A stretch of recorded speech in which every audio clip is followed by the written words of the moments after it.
We're back here on Fight Network. It's John Pollock and Cody Saftik getting set for UFC 195. It's coming up this Saturday night, and headlining the Fight Pass portion is going to be a fight we've been waiting quite some time for. It's Irish Joe Duffy taking on the man who joins us from Las Vegas, Dustin Poirier.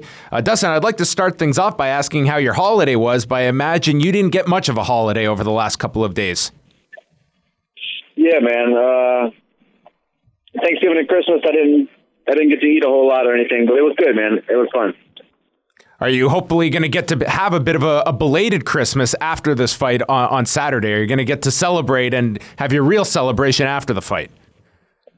Definitely. I definitely will, man. I'm going to eat some good food and drink a few beers.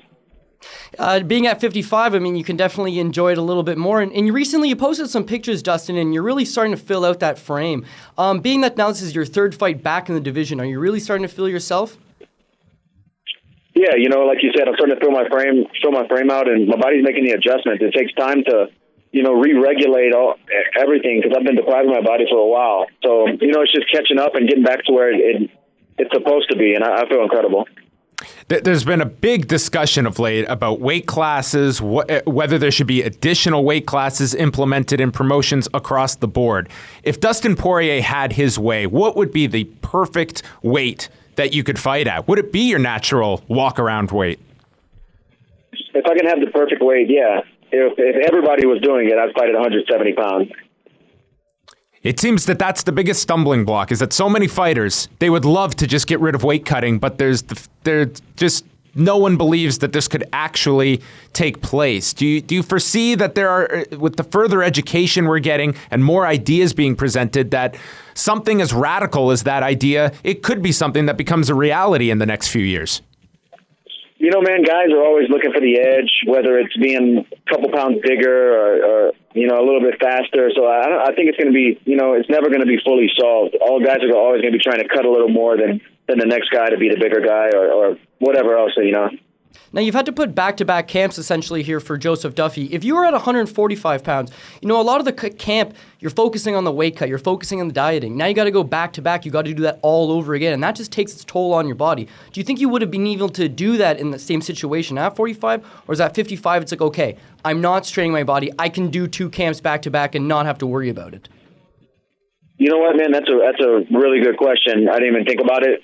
So now, and you're right. If I was still fighting at 145 pounds, it'd have been impossible to do 2 camps back to back like that. I would have broke, man. The diet I had to do, and I was almost starving my body. It would have been bad. When the awful news for you, when you find out just at the last minute that the fight is not going to be able to take place with Joe, did you almost have to take a week off and just not think about fighting? Like, that has to be a huge come down for you when you've put all the work in and forces out of your control stop this fight from taking place. It had to have been very deflating and a bit of a hurdle to get over immediately, wouldn't it, Dustin? Yeah, it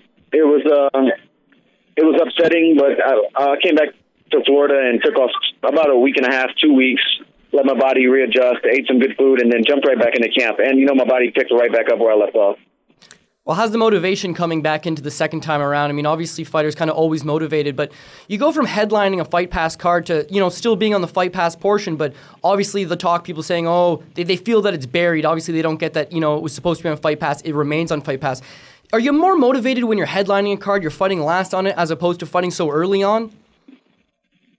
Honestly, man, for me, it doesn't change. The motivation is always at 100%. I'm first fight of the night or the main event. I'm trying to win by any means, honestly. When Joseph Duffy was presented to you a second time that they wanted to keep this fight intact, had you kind of mentally moved on from Joseph Duffy, or was this one that you did want? You had put in the work to face this guy, but it very much was geared towards that Irish card back in October. No, whenever I was planning on getting the fight rescheduled with him as soon as it fell off. That was the plan from the jump. Now, you talked about it, and this is a great quote coming out, that you wouldn't take another replacement fighter on the card because you made a great point. You don't need the money. You're not going to make a stupid, decision to go in there. Like you said, this is not a strongman competition. Talk about that a little bit. Do you think that that's a mentality that the fans and the media put on these fighters, that they have to take short notice replacements? Yeah, I got a lot of flack about it too, but like you said, I can use the money, of course, but I don't need it. It's different if I was late on my bills and I had to fight and pay, but I'm a professional fighter and I'm in a good place. And why change opponents on 2 days' notice? It just didn't make sense to me whenever I knew we can get it rescheduled, I know that on Twitter and things, Dustin, you must have heard a million comments, but I've got to say, for the most part, a lot of people took your side in that. I think that MMA audiences have somewhat matured in the sense that, these are professional athletes, and throwing them into these fights on last-minute notice, I think that is changing, that attitude, Dustin, and I thought a lot of people, they completely supported your decision, and I am happy to see that change in perspective that at least some fans are having. It's not going to convert everybody, and everyone does have a voice, but did you get that sense that a lot of people completely understood your reasoning?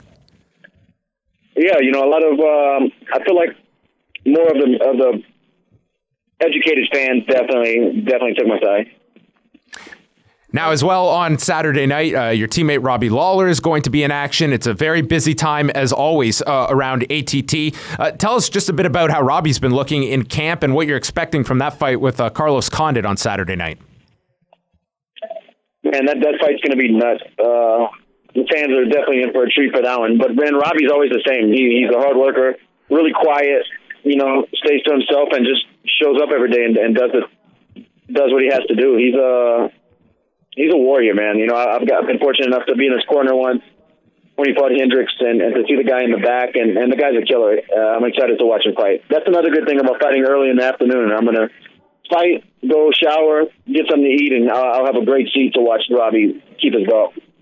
What is Dustin Poirier's New Year's resolution for 2016 when it comes to the fight world? What can we expect beyond the Joseph Duffy fight and your own goals that you have for the new year? I want to keep climbing the ladder. I want to crack the top 10, obviously then the top 5, and then I want to fight for that belt, and I want to win it. I want to wear gold. Last question just about Joseph Duffy. So he's never been knocked out in an MMA fight. He's never been knocked out in any of his boxing fights. But then when this report comes out, it wasn't just, he's hurt, he's injured, let's hide this injury. It's come out that he was flash knocked out in a sparring round. That would essentially be on record the first time he's been knocked out. Do you think that changes a fighter's approach a little bit coming into a fight? I mean, you go from never being knocked out to all of a sudden that's kind of at the back of your head. Or do you think he's going to have the exact same game plan that he did, a couple months ago? That's really hard to say. Every fighter is different. But I know if he was hurt, it wasn't good for him to do another camp and fight again in 8 weeks. I know that for sure. I couldn't agree more. We're very much looking forward to the fight. It's happening this Saturday night, part of UFC 195. Irish Joe Duffy taking on Dustin Poirier in lightweight action. Dustin, all the best going into the weigh-ins on Friday and the fight on Saturday. We're very much looking forward to this fight. I'm glad it's finally happening. Thanks, man. I appreciate you having me on, and I feel great, and you guys are in store for a hell of a fight. Looking forward to it. Thanks a lot, Dustin. All the best. Thank you.